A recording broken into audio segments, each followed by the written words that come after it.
이만하면 되겠지. 어서 내려가야겠다. 저게 뭐야? 눈 내리는 겨울날. 한 머슴이 산에 올라 장작을 하고 있었습니다. 일을 마치고 내려오려던 참에 눈밭에 쓰러져 있는 여인과 아이를 발견했습니다. 머슴은 망설이지 않고 지게에 실어놓은 나뭇가지를 모두 버리고 여인을 지게에 태운 채 아이까지 안고 산을 내려왔습니다. 그런데 아이 딸린 과부를 주인 집으로 데리고 들어갈 수는 있을까요? 또 그 여인과 아이는 어쩌다 그런 추운 산 속에 쓰러져 있었던 것일까요? 밤마실 야담일 찾아주셔서 감사합니다. 구독과 좋아요는 큰 힘이 됩니다. 오늘 이야기 시작하겠습니다. 옛날 어느 고을에 큰 장사를 하는 집이 있었습니다. 사람들은 그 집 주인을 행수어른이라 불렀지요. 창고마다 물건이 가득 들어차 있었습니다. 곡식가마니는 물론이고 비단 꾸러미며 약재 자루며 소금과 기름 같은 장산물까지 곳곳에 쌓여 있었지요. 날마다 짐을 실은 소달구지가 들고 났고 물건을 거래하는 장사꾼들이 아침부터 저녁까지 끊이지 않았습니다. 집안은 늘 사람이 오가는 소리로 분주하곤 했습니다. 그 집에는 오래 머슴살이를 해 온 사내가 하나 있었습니다. 이름은 돌쇠. 돌쇠는 그해 40이었습니다. 장가를 들지 못한 노총각이었지요. 말수는 적었으나 맡은 일은 늘 성실하게 해냈습니다. 새벽이면 누구보다 먼저 일어나 마당을 쓸었고 남들이 꺼리는 힘든 일도 묵묵히 맡아 하곤 했습니다. 행수어른도 그런 돌쇠를 좋게 보고 있었습니다. 돌쇠는 시키지 않아도 제 일처럼 하는 놈이야. 저런 머슴 하나 두면 10사람 안 부럽지. 행수어른이 사람들 앞에서 이렇게 말할 정도였지요. 그런데 이 말을 들을 때마다 속이 불편한 사람이 하나 있었습니다. 바로 마름 박서방이었습니다. 박서방은 행수어른 밑에서 집안 살림을 총괄하는 사람이었습니다. 곡식이 드나드는 일을 살피고 하인들에게 일을 나누어 주고 거래처 사람들을 맡는 일까지 두루 맡아보고 있었지요. 그러니 집안에서는 제법 힘이 있는 자리였습니다. 박서방은 그런 자기 자리를 은근히 대단하게 여기고 있었습니다. 하인들이 제 눈치를 살피는 것도 좋았고 제 말 한마디에 일이 움직이는 것도 마음에 들었지요. 그런데 돌쇠만 보면 이상하게 속이 편치 않았습니다. 박서방 눈에는 행수어른이 돌쇠를 유난히 좋게 보고 은근히 감싸주는 듯 보였기 때문이었습니다. 어느 눈 내리던 겨울날, 돌쇠는 새벽부터 산에 올라 하루 종일 장작을 했습니다. 도끼질을 할 때마다 입김이 허옇게 흩어졌고 추운 날씨에 손은 고바 도끼자루를 쥐는 것조차 쉽지 않았지요. 해가 기울 무렵이 되어서야 마른 나뭇가지를 한가득 묶어 지게에 올렸습니다. 지게가 휘청거릴 만큼 무거웠지요. 돌쇠는 지게 짝대기를 단단히 짚고 산길을 내려오기 시작했습니다. 해는 벌써 산등성이 너머로 기울고 있었습니다. 날도 갑자기 추워지고 나뭇가지 사이로 불어오는 찬 바람에 귀와 코끝이 얼얼했지요. 그때였습니다. 돌쇠가 눈 쌓인 바위 아래를 지나는데 바위 그늘 밑에 무엇인가 보였습니다. 가까이 가보니 사람 둘이 웅크린 채 쓰러져 있었지요. 젊은 여인이 어린아이를 품에 꼭 안고 있었습니다. 여인의 입술은 새파랬고 숨은 금세 끊어질 듯 가늘었습니다. 아이도 그 품 안에서 힘없이 늘어져 있었지요. 눈과 바람을 그대로 맞은 채 얼마나 버티고 있었는지 알 수 없었습니다. 그래도 여인은 끝까지 아이를 놓지 않고 있었습니다. 돌쇠는 지게를 내려놓고 두 사람 곁에 무릎을 꿇었습니다. 여인의 손을 잡아보니 얼음장처럼 차가웠고 아이의 볼도 온기가 거의 남아있지 않았지요. 이대로 두면 둘 다 죽을 판이었습니다. 돌쇠는 곧장 짊어졌던 장작을 눈밭에 풀어버렸습니다. 하루 종일 산에서 한 일이 한순간에 허사가 되었지만 그걸 아까워할 겨를이 없었던 것이지요. 빈 지게 위에 아이를 먼저 조심히 태우고 흘러내리지 않게 끈으로 단단히 묶었습니다. 여인은 부축해 지게에 기대게 한 뒤 한 팔로 붙들어 감쌌습니다. 그렇게 돌쇠는 장작 대신 사람 둘을 지고 산을 내려왔습니다. 발이 눈에 빠질 때마다 몸이 휘청였고 바람이 등을 세차게 때렸지만 걸음을 멈출 수 없었지요. 산 아래 마을이 보일 무렵에는 다리에도 힘이 거의 남아있지 않았습니다. 집 가까이 내려온 돌쇠는 잠시 걸음을 멈추었습니다. 머슴인 제 뜻만으로 낯선 사람을 안으로 들일 수는 없었기 때문이었지요. 돌쇠는 모녀를 우선 바람이 덜 드는 행랑채 처마 밑에 조심히 눕혀 두었습니다. 그리고 곧장 행수 어른을 찾아가 사정을 말씀드렸습니다. 어른, 산에서 사람 둘이 얼어 죽어가는 것을 보았습니다. 돌쇠는 숨을 고르며 다시 말했지요. 젊은 여인 하나와 어린아이 하나입니다. 이대로 두면 오늘 밤을 넘기기 어려울 듯합니다. 하룻밤만이라도 따뜻한 자리 한켠에 들게 해 주십시오. 돌쇠가 고개를 깊이 숙였습니다. 그러자 곁에 있던 박서방이 얼른 말을 받았습니다. 행수어른, 그러시면 안 됩니다. 어디서 온 사람들인지도 모르지 않습니까? 박서방은 얼굴을 찌푸리며 말을 이었습니다. 괜히 저런 모녀를 들였다가 비탈이라도 생기면 어찌하시겠습니까? 그냥 내보내시는 것이 맞습니다. 참으로 매정한 말이었지요. 행수어른은 곧바로 대답하지 않고 돌쇠를 한번 가만히 바라보았습니다. 그리고 짧게 물었지요. 하룻밤만 채우면 되겠느냐? 예, 어른. 목숨만 붙게 해주시면 됩니다.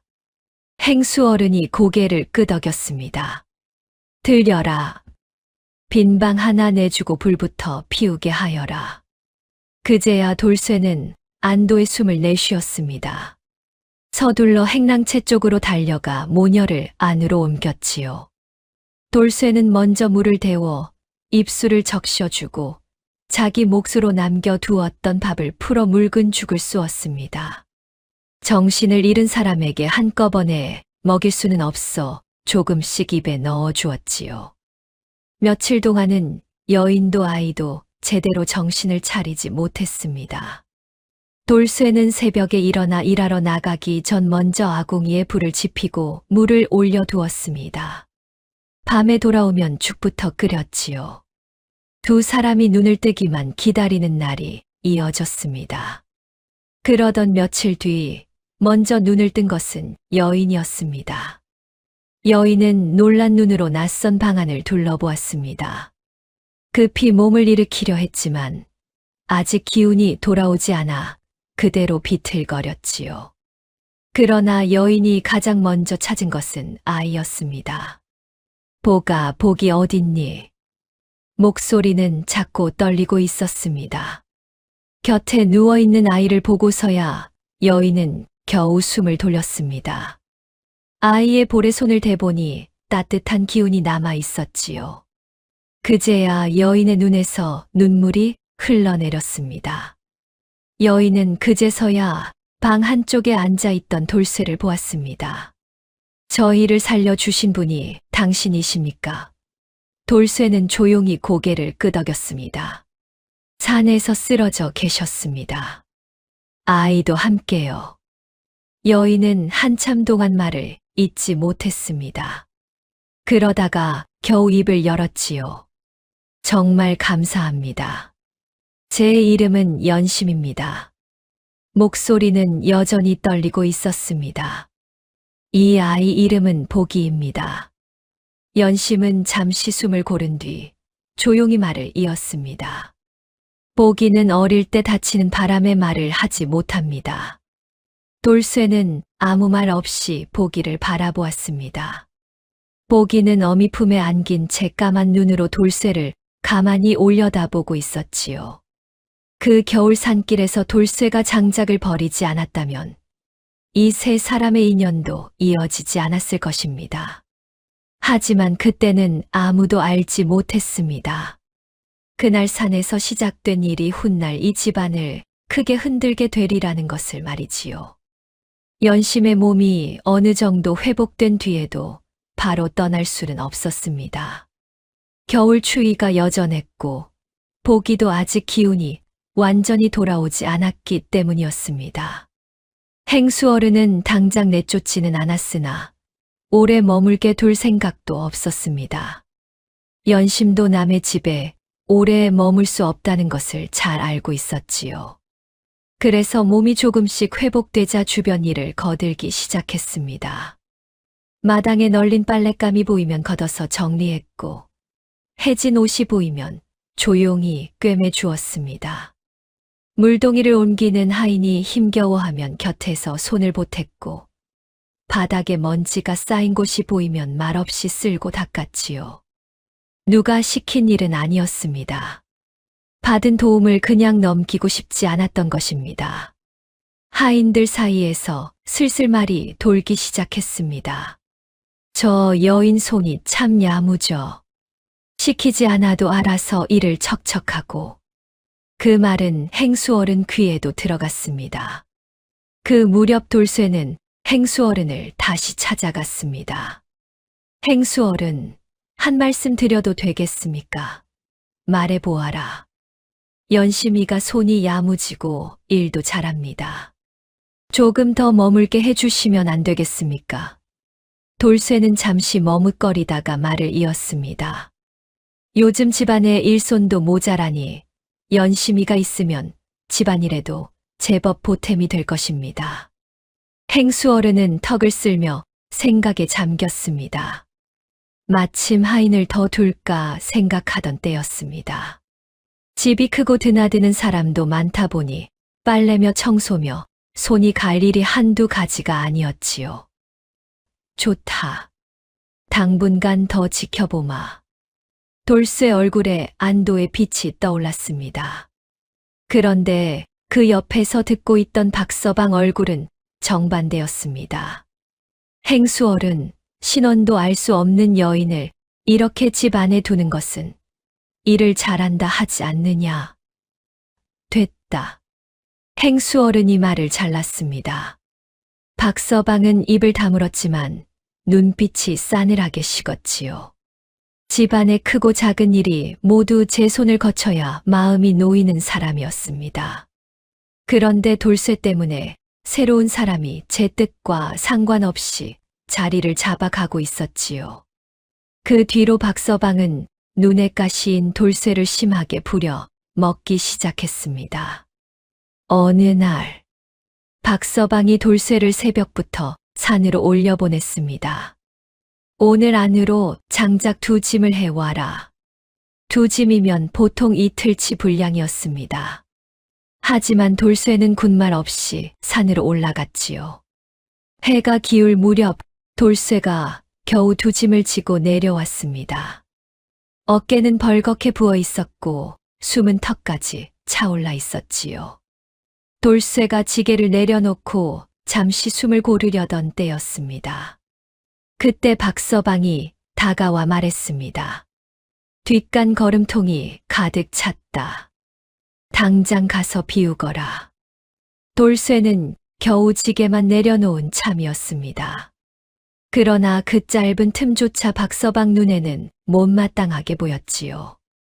왜 꾸물거리고 있어? 빨리 가지 못하겠느냐? 박서방이 버럭 소리를 질렀습니다. 돌쇠는 아무 말 없이 지게를 세워놓고 뒷간으로 향했습니다. 시큼한 냄새가 코를 찔렀고 무거운 거름통을 끌어내는 내내 부은 어깨가 욱신거렸지요. 돌쇠가 겨우 일을 끝내고 부엌으로 갔을 때는 이미 밥상이 다 치워진 뒤였습니다. 부엌 한쪽에 찬밥 반 그릇과 식은 국이 전부였지요. 돌쇠는 말없이 그 밥그릇을 들고 나왔습니다. 찬 마루 끝에 혼자 앉아 식은 밥을 입에 넣었지요. 그래도 돌쇠는 불평 한마디 하지 않았습니다. 그런데 다음 날은 더했습니다. 돌쇠는 아침부터 어른 몸무게만 한 곡식 자루를 어깨에 메고 곳간까지 날랐습니다. 10 자루를 옮기고 나자 어깨가 퉁퉁 부었습니다. 겨우 숨을 돌리고 있는데 박서방이 또 불러 세웠지요. 우물가로 가라. 물찌개 지고 큰 독을 다 채워라. 이미 곡식 자루에 눌려 벌겋게 부은 어깨였습니다. 그 위에 다시 물찌개가 파고들었지요. 돌쇠 얼굴이 순간 일그러졌습니다.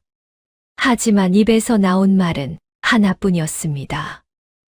예, 알겠습니다. 돌쇠는 이를 악물고 우물가을 오갔습니다. 무거운 물통이 출렁일 때마다 어깨살이 쓸리고 눌렸습니다. 한 번 다녀올 때마다 어깨에서 열이 올랐지요. 몇 번이고 오가고 나자 끝내 어깨 한쪽이 터졌습니다. 5단으로 피가 배어 나오기 시작했습니다. 그런데도 박서방은 쉬게 하지 않았습니다. 물독을 다 채우자마자 이번에는 사랑채 뒤편 장작더미를 다시 쌓으라고 몰아붙였지요. 돌쇠는 피가 밴 어깨를 감싼 채 마지막 장작까지 옮겼습니다. 일이 끝났을 때는 어느새 밤이 깊어져 사방이 캄캄했지요. 돌쇠가 자기 방에 들어왔을 때는 걸음마저 무거웠습니다. 문을 닫고 천천히 웃옷을 벗었습니다. 옷을 벗는 것조차 힘이 들었지요. 어깨가 드러났습니다. 짓눌리고 쓸린 살이 붉게 터져 있었고 말라붙은 피가 옷자락에 들러붙어 있었습니다. 돌쇠는 이를 악물고 찬물을 적신 헝겊으로 피를 닦아냈습니다. 혼자서 상처를 꾹꾹 눌러가며 겨우 어깨를 싸맸지요. 그래도 아프다는 소리 한 번 내지 않았습니다. 다음 날 아침, 연심이 우물가에서 물을 깃고 있었습니다. 그때 돌쇠가 물동이를 들고 들어왔지요. 연심은 무심코 돌쇠를 바라보다가 눈길을 멈추었습니다. 옷깃에 핏자국이 배어 있었기 때문이었지요.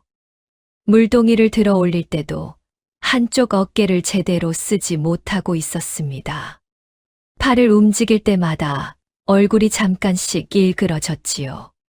돌쇠는 아무렇지 않은 듯 지나가려 했지만 연심 눈은 그것을 놓치지 않았습니다. 연심은 가슴이 철렁 내려앉았습니다. 어제 박서방이 돌쇠를 얼마나 몰아붙였는지 그제야 짐작이 되었지요. 그 뒤로 연심은 돌쇠를 더 자주 살피게 되었습니다. 새벽부터 저녁까지 얼굴에 땀이 마를 틈도 없었고 밥 한 숟갈 제대로 못 든 채 다시 일하러 나가는 모습이 자꾸 눈에 밟혔습니다. 그런데도 돌쇠는 연심과 보기 앞에서는 힘든 기색을 드러내지 않으려 했습니다. 해질 무렵 돌아오면 보기부터 찾았고 연심에게도 먼저 안부를 물었지요. 오늘 하루 힘들진 않았소. 자기 몸이 더 고단할 터인데도 늘 먼저 모녀를 살피는 사내였습니다. 연심은 그런 돌쇠를 볼 때마다 마음이 무거워졌습니다. 혹시 자기 모녀 때문에 돌쇠가 더 힘들어진 것은 아닌지 자꾸만 마음에 걸렸지요. 그래서 연심은 더욱 열심히 일했습니다. 처음에는 빨래를 정리하거나 방 청소 같은 간단한 일을 했습니다. 밤에는 해진 옷을 꿰매는 바느질도 했지요. 그러다가 손이 야무지다는 말이 돌기 시작하자 어느 날부터는 부엌에 들어가 음식 준비까지 도우게 되었습니다. 채소를 다듬고 국물 간을 보고 반찬 양념을 맞추었습니다. 음식 맡은 하인이 그 모습을 보더니 눈을 크게 떴지요. 아이고, 이 여인 손맛이 이렇게 좋을 줄이야. 그 뒤부터 연심은 부엌일에도 본격적으로 손을 보태게 되었습니다. 구수한 밥 냄새가 부엌에서 퍼져 나올 때마다 하인들이 슬쩍 고개를 내밀곤 했지요. 보기도 조금씩 달라지고 있었습니다. 돌쇠가 마당에서 장작을 패면 보기는 근처에 앉아 지켜보았습니다. 돌쇠가 잠시 쉬면 조용히 곁으로 다가왔지요. 돌쇠가 고개를 돌려 보기를 보면 보기는 살짝 웃었습니다. 돌쇠는 보기를 각별히 챙겼습니다. 먹을 것이 생기면 먼저 보기부터 챙겼고, 추운 날이면 보기 손부터 잡아 호호 불어주었지요. 처음에 돌쇠는 그저 불쌍해서 모녀를 도와주고 싶었을 뿐이었습니다. 산에서 죽어가는 사람을 참아 지나칠 수 없었던 것이지요. 그런데 착하고 늘 예의 바른 연심이를 곁에서 볼수록 돌쇠 마음도 조금씩 달라졌습니다. 말은 못해도 돌쇠만 보면 방긋 웃는 보기도 더욱 정이 갔지요. 돌쇠는 밤마다 이 생각 저 생각에 쉽게 잠을 이루지 못했습니다. 그러다가 마침내 마음을 정했지요. 연심과 혼인하고 싶다고, 보기와도 한 집 식구로 살고 싶다고 말입니다. 돌쇠는 행수 어른을 찾아갔습니다. 무릎을 꿇고 고개를 깊이 숙였지요. 행수 어른, 드릴 말씀이 있습니다. 무슨 일이냐? 연심이와 혼인하고 싶습니다. 행수 어른이 눈을 동그랗게 떴습니다. 돌쇠가 말을 이었습니다. 연심이는 성품이 바르고 부지런합니다. 보기도 참 예쁜 아이입니다. 제가 평생 지켜주고 싶습니다. 돌쇠 목소리가 떨리고 있었습니다. 작은 방에서 살아도 괜찮습니다. 지금보다 더 열심히 일하겠습니다. 부디 혼인을 허락해 주십시오. 행수 어른은 한참 동안 돌쇠를 바라보았습니다. 굳이 반대할 까닭은 없었습니다. 어차피 둘 다 이 집안에서 일하는 사람들이었고, 부부로 산다고 해서 집안에 손해가 되는 것도 아니었지요. 좋다. 허락하마. 돌쇠 눈에 눈물이 고였습니다. 고개를 더 깊이 숙였지요. 고맙습니다. 정말 고맙습니다. 하지만 이 소식을 들은 박서방은 속이 뒤틀렸습니다. 고작 머슴 주제의 장가까지 가, 게다가 자기가 데려온 여자에게 박서방은 이를 갈았습니다. 자기 눈앞에서 돌쇠 일이 자꾸 뜻대로 풀리는 것이 견디기 어려웠던 것이지요. 그 뒤로 박서방은 돌쇠를 더 노골적으로 미워하게 되었습니다. 그러나 돌쇠는 이제 혼자가 아니었습니다. 그렇게 돌쇠와 연심은 조용히 혼인했습니다. 큰 잔치도 없었고 축하해 주는 사람도 많지 않았지요. 그래도 세 사람은 그날부터 분명한 한 집 식구가 되었습니다. 그날 밤 돌쇠가 보기를 안아 올렸습니다. 보기는 돌쇠 목을 꼭 끌어안았지요. 연심이 조용히 웃으며 말했습니다. 이제 우리 식구네요. 돌쇠는 고개를 끄덕이며 보기를 꼭 안아주었습니다. 눈시울은 붉어졌지만 입가에는 웃음이 떠올랐지요. 40살이 될 때까지 혼자 살아온 사내에게 처음으로 가족이 생긴 것이었습니다. 봄이 오고 있었습니다. 눈이 녹고 바람이 누그러지면서 마당에도 볕이 들기 시작했지요. 보기는 그 볕을 좋아했습니다. 날이 풀리자 행랑채 뒤뜰에서 혼자 노는 시간이 많아졌습니다. 보기는 눈썰미가 밝은 아이였습니다. 풀잎 위를 기어가는 벌레가 보이면 한참을 들여다보았고, 바람에 흔들리는 마른 줄기를 손끝으로 건드려 보기도 했습니다. 개미가 무엇을 물고 어디로 가는지도 끝까지 따라가 보곤 했지요. 작은 움직임도 그냥 지나치지 않았고, 한 번 본 것은 오래 기억했습니다. 말을 하지 못하는 대신 눈으로 보고 귀로 듣는 일에 더욱 익숙한 아이였습니다. 그날도 보기는 뒤뜰에서 놀고 있었습니다. 그때였습니다. 뒤뜰 담장 가까운 쪽에서 인기척이 들렸습니다. 보기는 고개를 들었습니다. 담장 안쪽 구석에서 박서방이 누군가를 만나고 있었지요. 낯선 사내였습니다.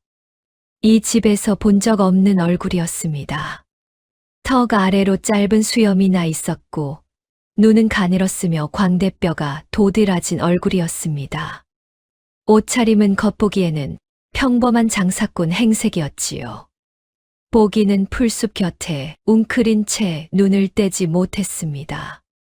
박서방은 주위를 한번 둘러보더니 품에서 작은 보퉁이 하나를 꺼냈습니다. 손바닥 2개쯤 되는 크기였고 천으로 단단히 쌓여 있었지요. 박서방이 그것을 사내에게 건네자 사내는 2 손으로 받아 얼른 품속에 넣었습니다. 그러고는 무엇인가를 박서방 손에 쥐어 주었습니다. 박서방도 그것을 받아 재빨리 소매 안으로 넣었지요. 2 사람의 손놀림은 아주 빨랐습니다. 잠시 뒤 2 사람은 고개만 한번 주고받고 각자 다른 쪽으로 흩어졌습니다.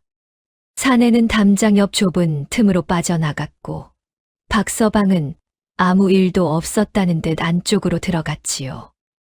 보기는 그 장면을 처음부터 끝까지 모든 것을 지켜보았습니다. 그날 밤이었습니다. 보기는 방에서 엄마 곁에 누워 있었지만 좀처럼 잠들지 못했습니다. 낮에 본 일이 자꾸 생각났기 때문이었지요. 보기는 연심의 소매를 가만히 잡아당겼습니다. 연심이 몸을 돌려 보기를 바라보았습니다. 왜 그러니, 보가? 잠이 안 오니? 보기는 고개를 저었습니다. 그리고 손짓으로 낮에 본 일을 하나하나 알리기 시작했지요. 박서방이 뒤뜰에서 낯선 사내를 만났고 그 사내가 어떻게 생겼는지도 설명했습니다. 그리고 서로 물건을 주고받은 뒤 헤어졌다는 것까지 손짓과 몸짓으로 엄마에게 전했습니다. 다른 사람이 보았다면 무슨 뜻인지 알아채지 못했을 것입니다. 하지만 연심은 보기가 어릴 적부터 그렇게 뜻을 주고받아 왔기에 아이가 전하려는 말을 모두 알아들을 수 있었지요. 연심은 한참 말없이 보기만 바라보았습니다. 그러다가 조용히 보기를 끌어안으며 말했습니다. 잘했다. 잘했어. 보기는 엄마 품에 얼굴을 묻었습니다. 연심은 보기 머리를 쓰다듬으며 생각에 잠겼습니다. 평범한 거래였다면 정문 앞에서 했을 것입니다. 이 집에는 날마다 거래처 사람들이 드나들었으니 굳이 뒤뜰 담장 밑에서 몰래 만날 까닭이 없었지요. 수상한 일이었습니다. 그러나 연심은 섣불리 움직이지 않았습니다. 보기가 한 번 본 것만으로는 아직 단정하기 어려웠기 때문입니다. 며칠 뒤, 낮부터 정문 쪽이 부산스러웠습니다. 짐을 실은 소달구지가 들어오고 거래처 사람들이 드나들었지요. 큰 장사를 하는 집이다 보니 그런 일은 늘 있는 일이었지요. 보기도 마당 한쪽에서 놀다가 정문 쪽을 바라보았습니다. 그러다가 눈길이 딱 멈추었습니다. 며칠 전 뒤뜰에서 본 바로 그 사내였습니다. 짧은 수염, 가는 눈, 도드라진 광대뼈까지 틀림없는 같은 얼굴이었지요. 그런데 이번에는 뒤뜰이 아니라 정문으로 들어오고 있었습니다. 사내는 아무렇지 않게 마당으로 들어왔고 박서방은 마치 익숙한 거래처 사람을 맞듯 자연스럽게 그를 맞았습니다. 오시느라 수고가 많으셨소. 박서방은 하인을 시켜 안쪽에서 물건을 내오게 했습니다. 비단 꾸러미 2어 개가 나왔고 약재 자루도 하나 따라 나왔지요. 사내는 그것을 받아 소달구지 위에 씌웠습니다. 집안 사람들은 대수롭지 않게 여겼습니다. 날마다 물건이 드나드는 집이니 거래처 하나쯤 바뀌었으려니 여긴 것이지요. 하지만 보기는 그 사내의 움직임을 하나도 놓치지 않고 지켜보았습니다. 비단 꾸러미가 몇 개인지 세어두었고 약재 자루 크기도 눈여겨보았습니다. 물건을 소달구지에 싣는 순서까지 그대로 기억해 두었지요. 그날 밤 보기는 다시 연심의 소매를 잡아당겼습니다. 연심이 보기를 바라보며 물었습니다.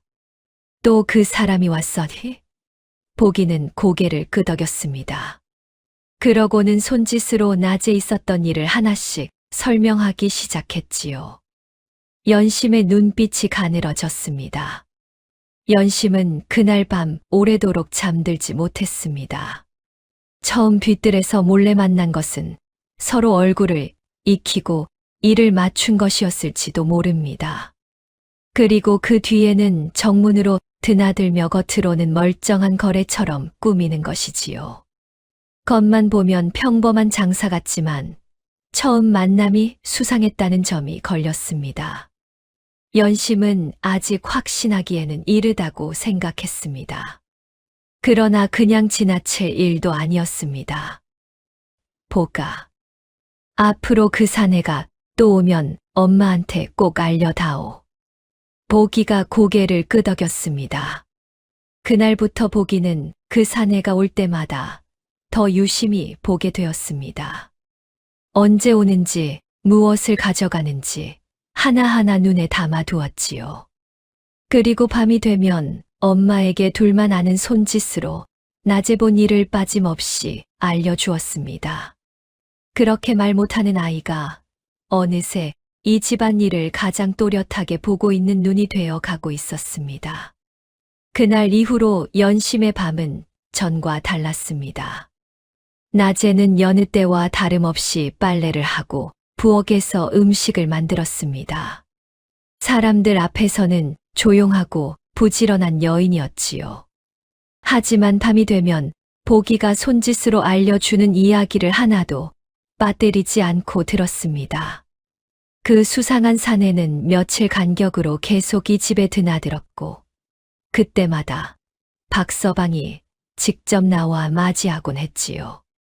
연심은 더는 그것을 우연으로 여기지 않았습니다. 이건 그냥 넘길 일이 아니구나.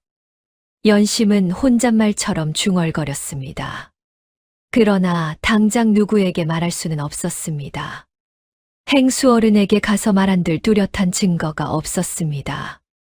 보기가 본 일은 보기 기억 속에만 있었지요. 말을 하지 못하는 아이의 손짓만으로 다른 사람을 이해시키기는 어려웠습니다. 연심은 곰곰이 생각했습니다. 보기가 본 것을 그냥 마음속에만 두어서는 안 되겠다고 여겼지요. 어떻게든 남겨 두어야 했습니다. 연심은 낡은 천 조각 하나를 꺼냈습니다. 행랑채 구석에 굴러다니던 자투리 천이었지요. 남들은 거들떠보지도 않는 헌 천 쪼가리였습니다. 연심은 거기에 바느질로 표시를 남기기 시작했습니다. 어떤 물품이 언제 드나들었는지는 바느질로 표시해 두고 수량은 콩과 팥을 작은 주머니에 나누어 담아 따로 남기기 시작했지요. 연심은 그 주머니들을 바느질한 천의 순서에 맞추어 차곡차곡 정리해 두었습니다. 부엌에서 쓰는 콩과 팥이었으니 아무도 이상하게 여기지 않았습니다. 부엌일을 맡은 여인이 그것을 만지는 모습을 두고 의심할 사람은 없었지요. 연심은 그 기록들을 자기 옷까지 사이 깊숙한 곳에 숨겨 두었습니다. 그렇게 날이 지나고 있었습니다. 천 위에 바느질 표시도 하나둘 늘어갔고 콩과 팥을 담은 주머니도 하나둘 많아졌지요. 처음에는 작은 보퉁이 하나면 좋겠습니다. 그러나 한 달쯤 지나자 보퉁이가 둘이 되었습니다. 그만큼 수상한 거래가 잦았다는 뜻이었지요. 연심은 숨을 깊이 들이쉬었습니다. 자기가 먼저 입을 열었다가 박서방이 잡아떼기라도 하면 일이 더 커질 수 있었습니다. 박서방은 집안 살림을 맡은 사람이었고 행수 어른 곁에서 오래 자리를 지켜 온 사람이었기 때문이었지요. 그래서 연심은 참고 기다리기로 했습니다. 그 사이에도 돌쇠의 하루는 조금도 달라지지 않았습니다. 새벽에 일어나 마당을 쓸고 장작을 패고 곡식 자루를 날랐습니다. 박서방이 시키는 대로 이리 뛰고 저리 뛰었지요. 어느 날은 비가 쏟아지는데도 박서방이 돌쇠를 밖으로 내보냈습니다. 뒷산 아래 밭둑이 무너졌다. 가서 돌을 날라 막아라. 빗줄기는 굵었고 옷은 금세 흠뻑 젖었습니다. 돌쇠는 흙탕물 속에서 무거운 돌을 하나씩 날라 밭둑에 쌓았지요. 손이 미끄러져 돌을 놓칠 때마다 발등에 부딪히곤 했습니다. 돌쇠가 흙투성이가 되어 돌아왔을 때에도 박서방은 매몰차게 한마디를 던졌습니다. 그것밖에 못 쌓았느냐. 내일 또 가거라. 돌쇠는 그저 고개를 숙였을 뿐 아무 말도 하지 않았습니다. 연심은 그 모습을 부엌 문틈으로 보았습니다. 국을 젓던 손이 그 자리에서 멈추었지요. 국자를 쥔 손에도 힘이 들어갔습니다.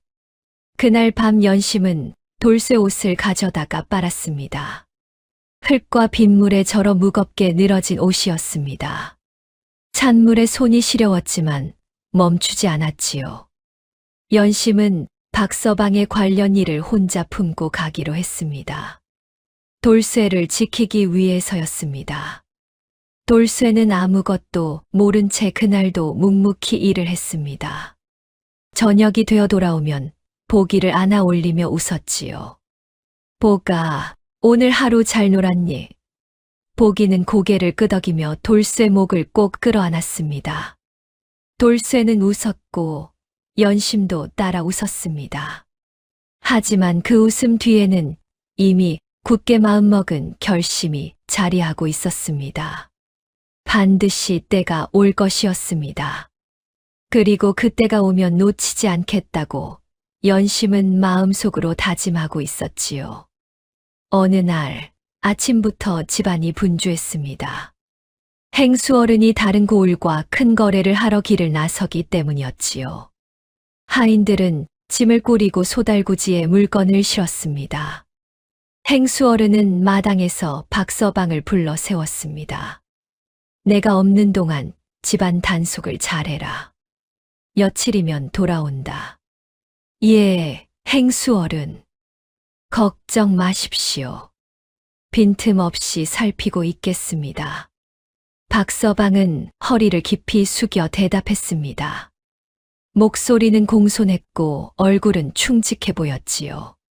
하지만 허리를 숙인 박서방의 입가에 스친 기세까지 살필 사람은 아무도 없었습니다. 행수 어른이 길을 떠났습니다.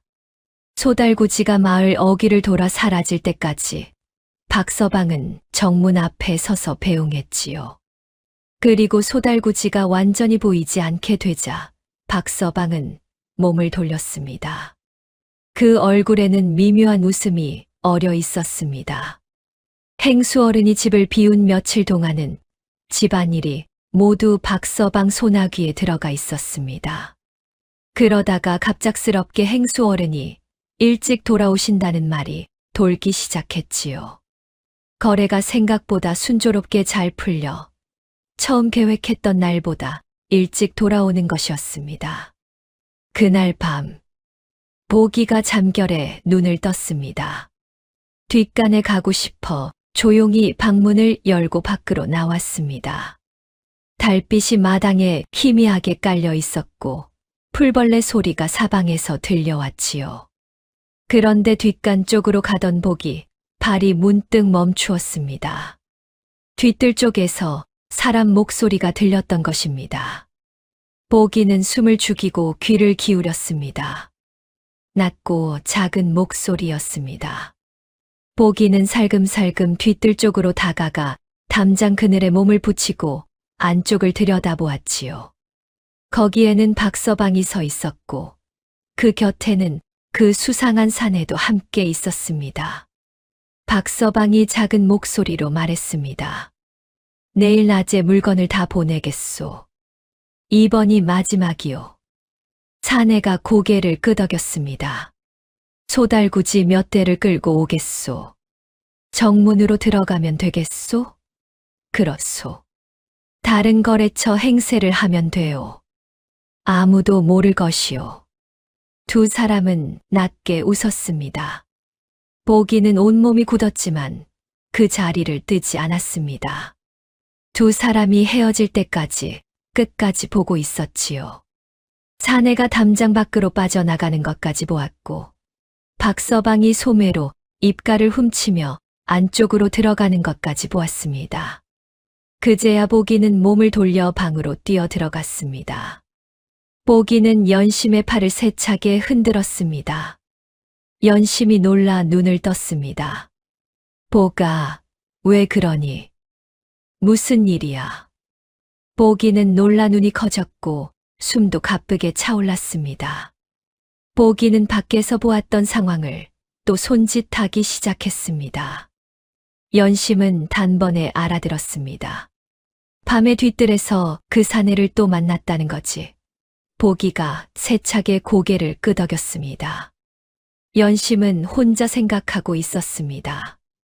내일 큰 거래가 있겠구나. 행수 어른이 비운 틈을 다 한꺼번에 크게 버리려는 것이 분명했지요. 그날 밤 연심은 잠을 이루지 못했습니다. 등잔불이 벽에 흔들리고 보기는 엄마 품에 안겨 다시 잠들었습니다. 연심은 어떻게든 시간을 벌어야 한다고 생각했습니다. 물건이 나가지 못하게 막아야 했지요. 그러나 힘으로 막을 수는 없었습니다. 하인들을 움직일 수도 없었습니다. 머슴의 아내가 박서방 앞을 막아서면 오히려 연심이 쫓겨날 판이었지요. 한참을 궁리하던 끝에 연심은 부엌을 떠올렸습니다. 자기가 날마다 서는 자리였고 박서방 밥상도 그 손을 거쳐 나가는 곳이었습니다. 연심은 이불 밑에 숨겨두었던 작은 주머니를 꺼냈습니다. 그 안에는 뒷산에서 캐 두었던 풀이 들어 있었습니다. 먹으면 배가 크게 뒤틀려 하루 종일 몸을 제대로 가누지 못하게 하는 풀이었지요.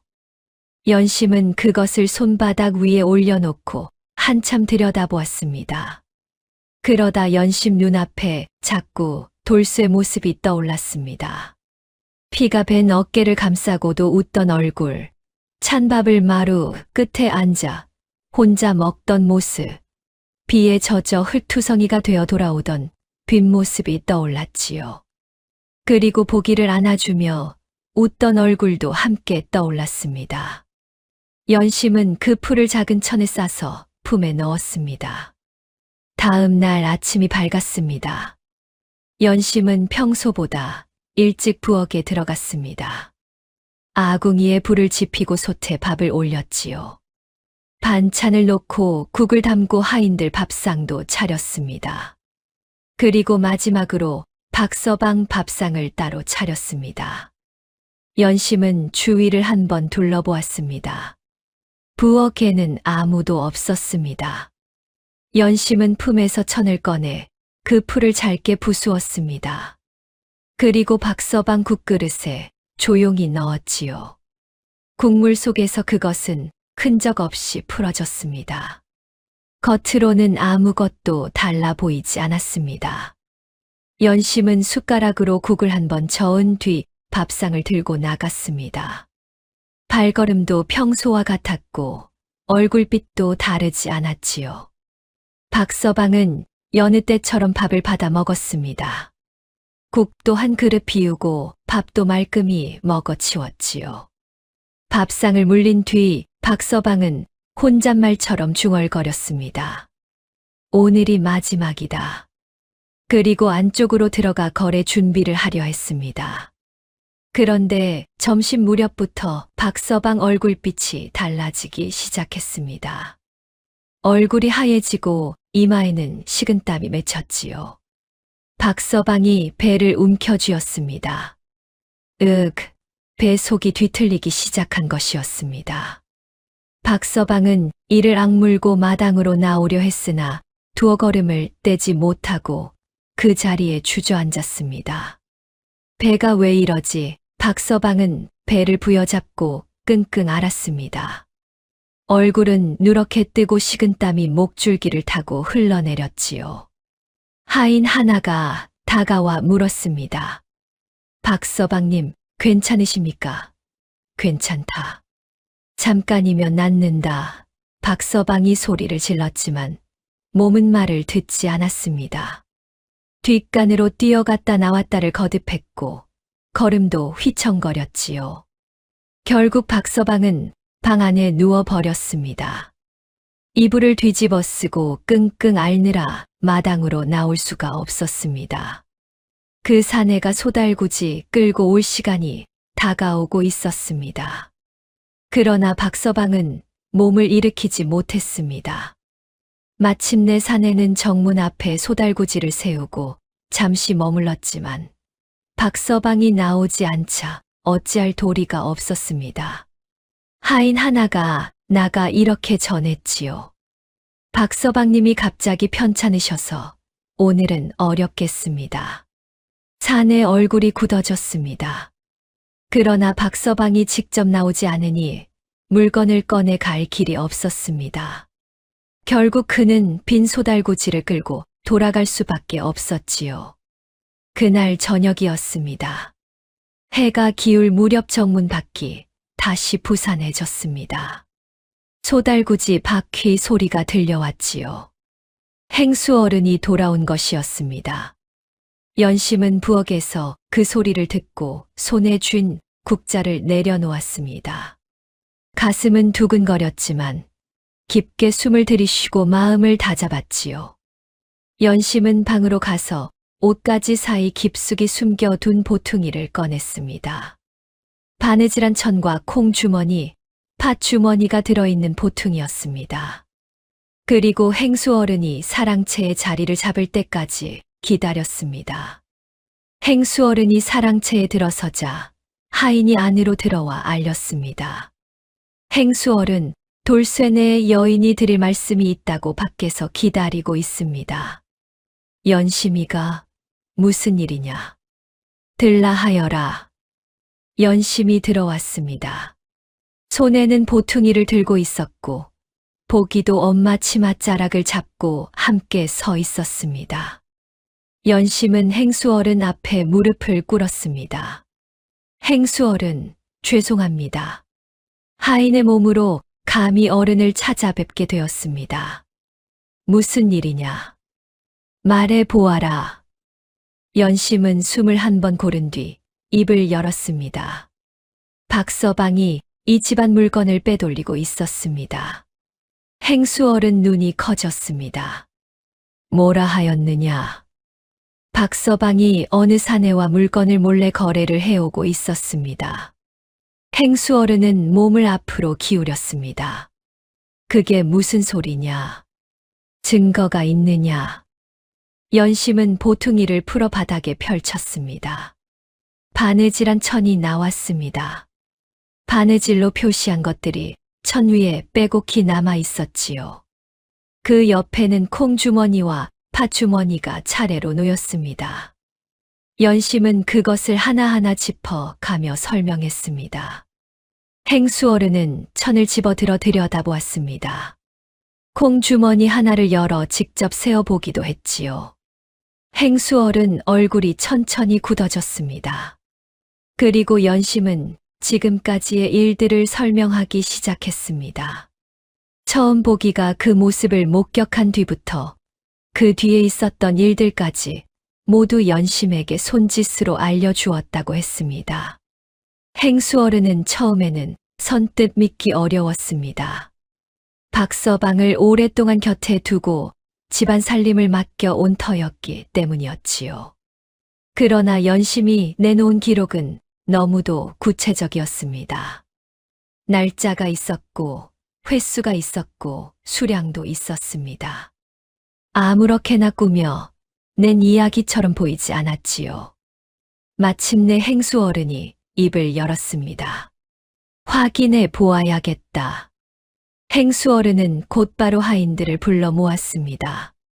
곡간과 물품 창고를 당장 조사해라. 장부와 실제 물건 수를 하나하나 맞춰 보아라. 하인들은 횃불을 들고 곡간과 창고로 향했습니다.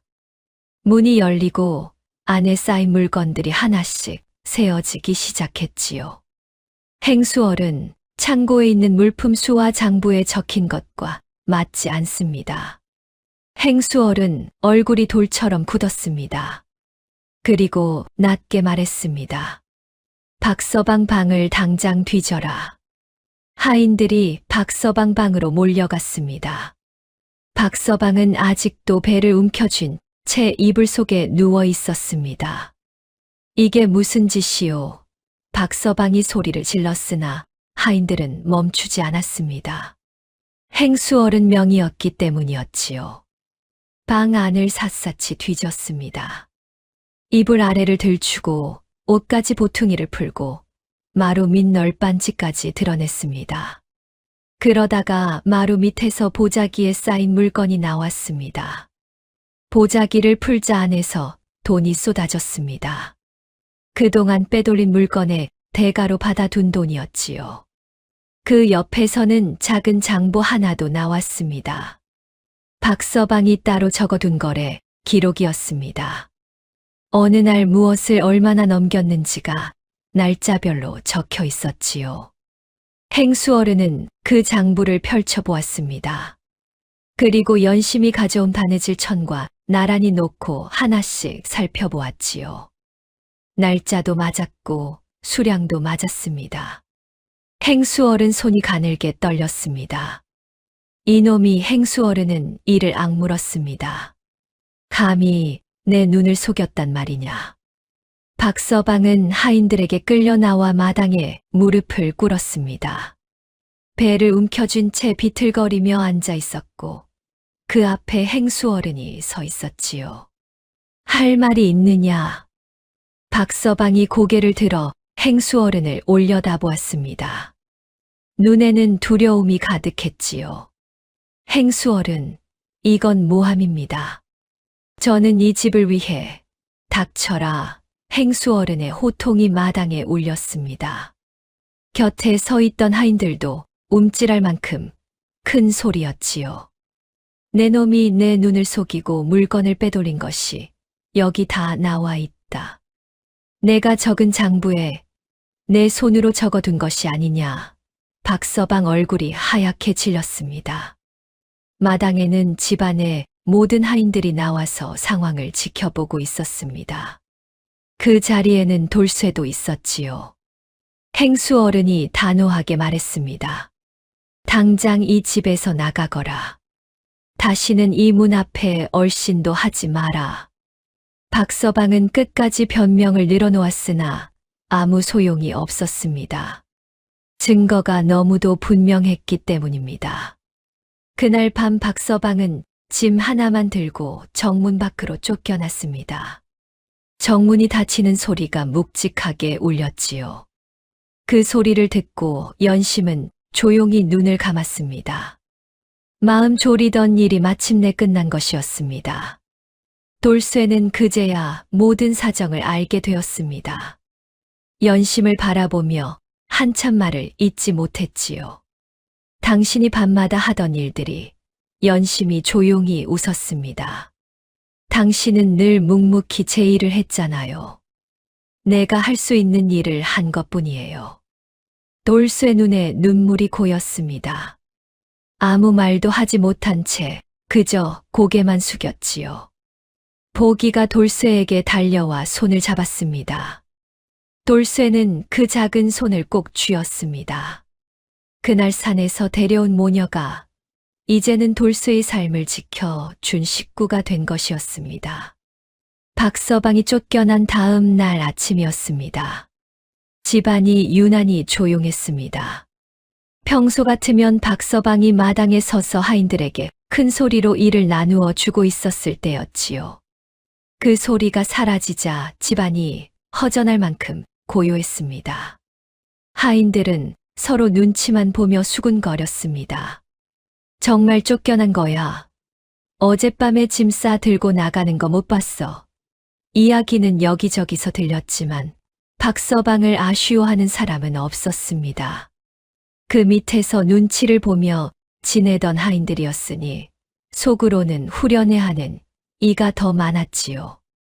행수어른은 그날 하루 종일 사랑채에서 나오지 않았습니다. 박서방이 남긴 장부를 처음부터 끝까지 다시 들여다보았고 곡간 물품 목록도 하나하나 맞추어 보았습니다. 살펴볼수록 빠져나간 것이 한둘이 아니었지요. 행수어른은 장부를 덮고 한참 동안 눈을 감았습니다. 오랫동안 곁에 두고 믿었던 사람이었습니다. 집안 살림을 맡기고 사람을 맡기고 크고 작은 일을 두루 맡겼던 사람이었지요. 그런데 그 사람이 제 눈을 속이고 집안을 갉아먹고 있었던 것입니다. 행수어른은 낮게 한숨을 쉬었습니다. 사람 보는 눈이 참 없었구나. 그러고는 문득 돌쇠를 떠올렸습니다. 돌쇠는 그 겨울산에서 힘들게 만든 장작을 버리고 사람을 구해왔습니다. 그리고 그 모녀를 위해 행수어른 앞에 고개를 숙였습니다. 하룻밤만 드리게 해달라고 간절히 부탁했고 그 뒤로도 자기 밥을 나누고 잠을 줄여가며 두 사람을 살렸습니다. 그리고 두 모녀가 이 집안을 살린 셈이었습니다. 다음 날 아침 행수어른이 돌쇠를 불렀습니다. 돌쇠는 아침 일찍부터 마당을 쓸고 있었습니다. 평소와 다를 것 없는 모습이었지요. 박서방이 쫓겨났으니 일이 좀 줄 법도 했지만 돌쇠는 여전히 새벽부터 몸을 움직이고 있었습니다. 돌쇠야. 예, 행수어른. 돌쇠가 빗자루를 세워두고 행수어른 앞으로 갔습니다. 행수어른은 돌쇠를 한참 동안 바라보다가 입을 열었습니다. 내가 이 집에 온 지 몇 해나 되었느냐. 20해가 넘었습니다. 20해라 그래. 20해를 한결같이 일했구나. 행수어른은 천천히 고개를 끄덕였습니다. 나는 박서방을 믿었다. 그런데 그놈이 나를 속였지. 돌쇠는 아무 말 없이 듣고만 있었습니다. 그런데 너는 달랐다. 20해 동안 한 번도 나를 속인 적이 없었구나. 행수어른 목소리가 낮아졌습니다. 그리고 내 아내와 그 아이가 이 집안을 살렸다. 돌쇠가 고개를 숙였습니다. 연심이와 보기가 한 일입니다. 저는 한 것이 없습니다. 한 것이 없다고 행수어른이 되물었습니다. 내가 그 겨울산에서 연심이와 보기를 구했으니 결국은 그 일로 이 집까지 살리게 된 것이다. 돌쇠는 고개를 더 깊이 숙였습니다. 쉽게 입이 떨어지지 않았지요. 행수어른이 다시 말했습니다. 돌쇠야, 이제 더는 머슴으로 살지 말거라. 돌쇠가 놀라 고개를 들었습니다. 행수어른, 그게 무슨 말씀이십니까? 면천을 내리겠다. 돌쇠는 순간 말을 잃었습니다. 면천이었습니다. 머슴 신분에서 풀어주겠다는 뜻이었지요. 더는 남의 집 울타리 안에서 종살이를 하지 않아도 된다는 말이었습니다. 행수어른은 말을 이었습니다. 그리고 마을 남쪽의 작은 집 한 채와 밭을 마련해 주마. 새로 살아갈 미천도 함께 내리겠다. 돌쇠는 그대로 굳어 서 있었습니다. 입술이 달싹였지만 말이 잘 나오지 않았지요. 과분합니다. 저 같은 놈에게 이런 은혜를 과분하지 않다. 행수어른이 단호하게 말했습니다. 내가 이 집에서 일해준 것에 비하면 이것도 넉넉하다고 할 수 없지. 그 말에 돌쇠는 그 자리에 무릎을 꿇었습니다. 이마를 바닥에 대고 절을 올렸지요. 고맙습니다. 평생 잊지 않겠습니다. 목소리는 갈라져 있었고 어깨는 들썩이고 있었습니다. 20해를 남의 집에서 살았습니다. 새벽부터 밤까지 쉬지 않고 일했습니다. 찬 밥을 먹고 찬 마루에서 잠을 잤지요. 제 집이라는 것을 가져본 적도 없었고 제 땅이라는 것을 밟아본 적도 없었습니다. 그런 사내에게 이제 집이 생긴다는 것이었습니다. 밭도 생긴다는 것이었지요. 쉽게 믿기지 않았습니다. 꿈만 같았습니다. 부엌에서 국을 끓이던 때였습니다. 돌쇠가 들어와 조용히 소식을 전했지요. 면천을 받았소. 집도 받았소. 밭도 받았소. 연심 손에서 국자가 미끄러졌습니다. 국자가 솥에 부딪히며 쨍하고 소리를 냈지요. 정말이에요? 정말이요. 연심은 그 소식을 듣고 한참 동안 말을 잇지 못했습니다. 눈에 금세 눈물이 차올랐습니다. 입술을 꼭 깨물었지만 눈물은 볼을 타고 흘러내렸지요. 연심은 그 모습을 들키고 싶지 않아 고개를 돌려 소매로 눈가를 닦았습니다. 그러나 돌쇠는 이미 다 보고 있었습니다. 울지 마시오. 안 울어요. 안 우는 거예요. 연심이 소매로 눈물을 훔치며 말했지만 목소리는 울먹이고 있었습니다. 돌쇠는 아무 말 없이 연심 곁에 섰습니다. 그 순간에는 긴 말이 필요 없었지요. 며칠 뒤였습니다. 돌쇠와 연심과 보기는 새 집으로 향했습니다. 마을 남쪽 작은 길을 따라 걷는데 봄바람이 부드럽게 불었습니다. 길가에는 이름 모를 풀꽃도 피어 있었지요. 보기가 앞서 걸었습니다. 풀꽃을 보면 걸음을 멈추었고 나비가 날면 손을 뻗어보았습니다. 그러다가 뒤를 돌아 돌쇠를 보며 환하게 웃었지요. 돌쇠가 웃으며 말했습니다. 보가, 천천히 가자. 집이 달아나는 것도 아니니. 보기는 또 웃었습니다. 연심도 따라 웃었지요. 잠시 뒤 작은 집이 보였습니다. 대문은 낮았고 마당도 넓지는 않았습니다. 방 2칸에 부엌 하나가 전부였지요. 하지만 그것은 이제 세 사람의 집이었습니다. 남의 집이 아니라 자신들 집이었습니다. 눈치 볼 사람 없는 집이었지요. 연심은 대문 앞에 서서 한참 동안 집을 바라보았습니다. 우리 집이에요. 연심 목소리가 떨렸습니다. 우리 집이요. 돌쇠가 대답했습니다. 그 목소리도 떨리고 있었지요. 그날부터 세 사람은 새 집에서 살기 시작했습니다. 돌쇠는 밭에 나가 일을 했습니다. 제 땅을 제 손으로 일구는 것이었지요. 호미를 쥔 손의 힘이 절로 들어갔습니다. 연심은 부엌에서 밥을 지었습니다. 구수한 밥 냄새가 작은 집 안을 가득 채웠고 솥뚜껑을 열 때마다 하얀 김이 피어올랐지요. 보기는 마당에서 놀았습니다. 개미를 따라가기도 하고 풀잎을 만지기도 했습니다. 그러다가 돌쇠가 밭에서 돌아오는 모습이 보이면 대문 앞으로 달려나갔지요. 어느 날 저녁 돌쇠가 마당에 장작을 쌓고 있었습니다. 제 집 마당에 제 손으로 장작을 쌓는 것이었지요. 돌쇠는 장작을 한 단 한 단 정성스럽게 올려놓았습니다. 이마에는 땀이 맺혔지만 얼굴에는 웃음이 떠나지 않았습니다. 장작을 다 쌓고 나서 돌쇠가 보기를 불렀습니다. 보가, 이리 와 앉아보거라. 보기가 달려왔습니다. 달려오다가 돌쇠 앞에서 멈추더니 먼저 돌쇠 손을 잡았지요. 작은 손이었습니다.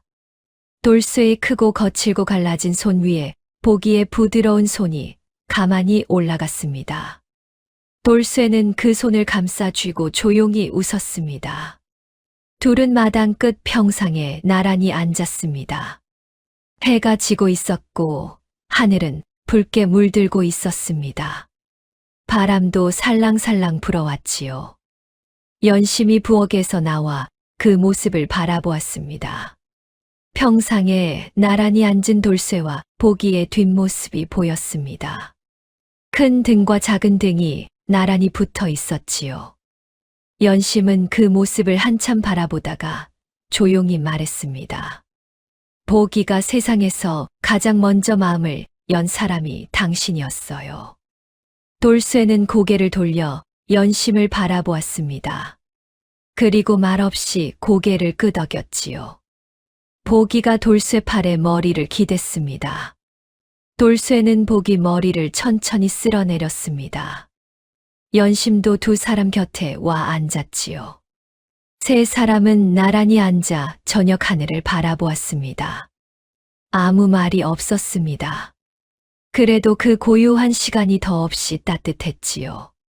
그렇게 돌쇠와 연심과 보기는 비로소 제 식구로 살아가게 되었습니다. 마을 사람들도 뒤늦게 그 이야기를 전해 들었습니다. 장작을 버리고 사람을 구한 이야기, 말을 하지 못하는 아이가 나쁜 일을 밝혀낸 이야기, 머슴이 제 집을 갖게 된 이야기였지요. 사람들은 고개를 끄덕이며 말했습니다. 복은 멀리 있는 게 아니여. 사람을 외면하지 않은 데서 오는 기여. 참으로 맞는 말이었습니다. 돌쇠는 그날 산에서 장작을 버렸습니다. 하루 종일 힘들여 한 장작이었지요. 그러나 그 장작을 버린 자리에서 사람을 얻었고, 가족을 얻었고, 집을 얻었고, 새 삶을 얻었습니다. 버린 것보다 돌아온 것이 훨씬 컸던 것입니다. 복은 먼 데서 오는 것이 아니었습니다. 눈앞에 사람을 외면하지 않은 그 마음이 복의 시작이었지요. 여러분의 하루에도 그런 마음이 함께하길 바랍니다. 오늘 이야기가 마음에 드셨다면 좋아요와 구독 부탁드립니다. 알림 설정까지 해주시면 새로운 이야기를 가장 먼저 만나실 수 있습니다. 그럼 다음 이야기에서 다시 찾아뵙겠습니다. 감사합니다.